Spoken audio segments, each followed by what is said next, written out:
खर्च खबरमा यहाँलाई स्वागत छ। धन्यवाद। नमस्कार सर। नमस्कार।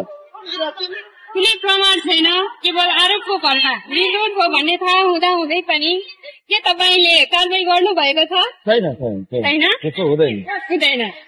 मेरो भनाइको तात्पर्य धेरै जसो नारीहरू नै हिंसामा परेको छन्। कहिलेकाहीँ हामीहरूले कुनै महिलाले पुरुषमाथि झुटो आरोप लगाएर ब्ल्याकमेल गरेको पनि सुनेको छौँ।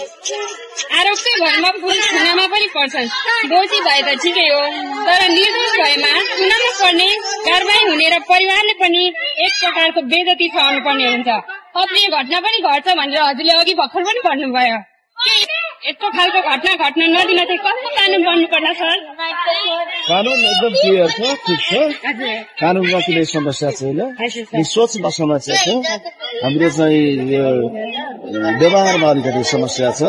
हाम्रो व्यवहार र सोच परिवर्तन गर्यो भने, सकारात्मक रूपमा सोच्यौँ भने, आफू अनुशासित भयो भने, नैतिकतामा बस्यौँ भने यो सबै कुराहरू चाहिँ समाधान हुन्छ। यसमा कुनै समस्या हुँदैन र कुनै भइहाल्यो भने त्यसमा चाहिँ यो यति हो, यो चाहिँ कानून विपरीत कुरा हो भनेर आवाज उठाउन थाल्यो भने यो पक्कै पनि आफै घट्छ। कानूनमा कुनै समस्या छैन, कानून एकदम स्ट्रिक्ट।